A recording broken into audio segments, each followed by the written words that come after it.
दोस्तों ये video Allahabad high court के टाइपिंग के बारे में, इससे रिलेटेड कई वीडियो पहले ऑलरेडी मैं बना चुका हूँ।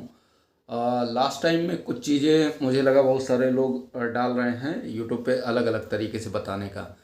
तो टाइपिंग में जो कुछ चीज़ें इंपॉर्टेंट है वो मैं आपको बताता हूँ। देखिए, जो आप कीबोर्ड यूज़ कर रहे थे, डिफरेंट डिफरेंट कीबोर्ड आप उसको यूज़ करिए। बहुत लोग मतलब हार्ड यूज़ करते हैं, कुछ फ्लेक्सिबल यूज़ करते हैं, तो दोनों तरीके का यूज़ करिएगा। कारण बता रहा हूँ।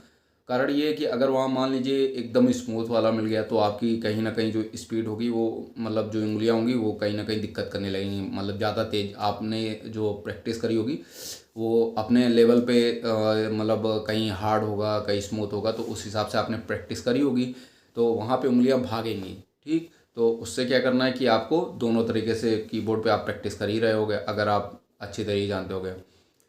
उसके बाद क्या होता है, एक एटमॉस्फेयर की बात होती है।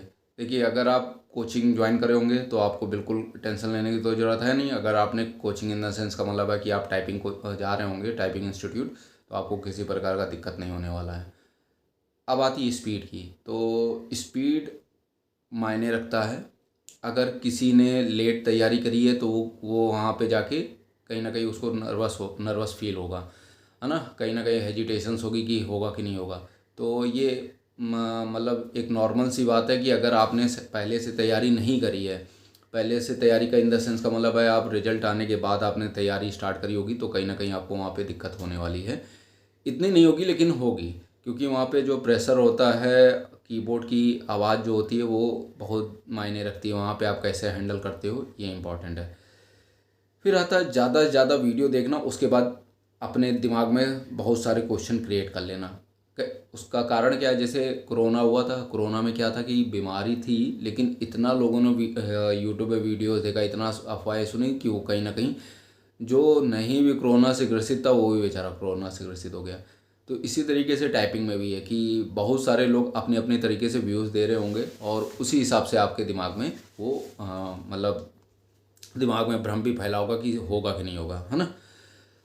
अब आती है स्पीड के बारे में, तो जो इम्पोर्टेंट है ना, डेटा थोड़ा सा देख के मैं बता रहा हूँ ताकि कहीं गड़बड़ी ना हो। जैसे हिंदी स्टेनो की तो 80 वर्ड पर मिनट शॉर्ट हैंड होनी चाहिए आपका, ठीक है। कंप्यूटर पर टाइपिंग 30 होनी चाहिए। देखिए 80 है, तो अगर आप 90 और 100 के चल रहे होगे तो अच्छी बात है, वहाँ पे कहीं दिक्कत नहीं होगी। मतलब पहले से ही आपने अगर तैयारी करी होगी और मिनिमम इसी पे ही आप 80 पे तैयारी कर रहे होगे तो आपको थोड़ा बहुत दिक्कतों का सामना करना पड़ेगा।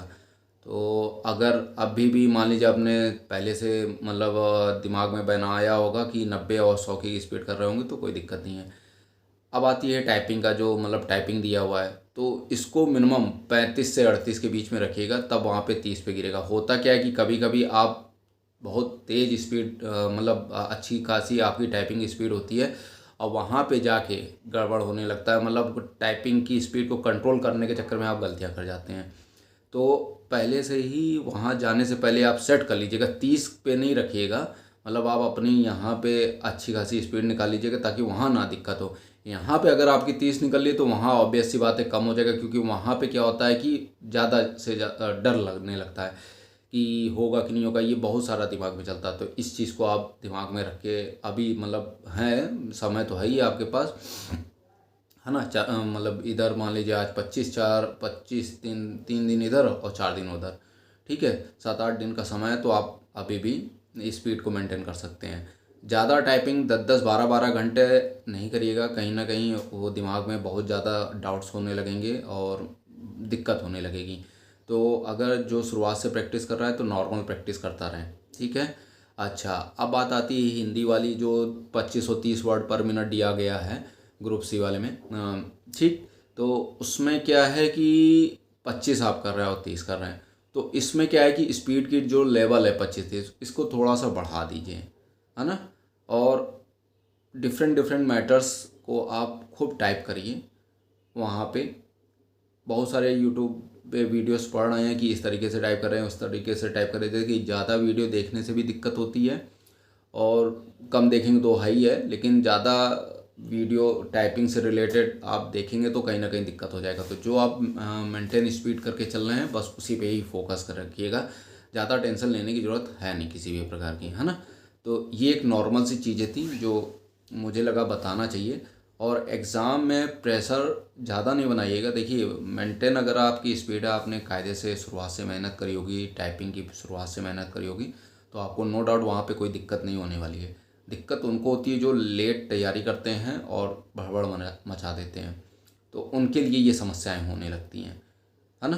तो इन सब चीज़ों से अगर आपने शुरुआत से मेहनत करी होगी तो आप आगे होंगे, इसमें कोई डाउट भी नहीं है। अब आता है कि जितनी जल्दी हो सके आप पैरा कंप्लीट कर लीजिएगा। रीचेक करने का मौका मिल जाए तो रीचेक कर लीजिएगा।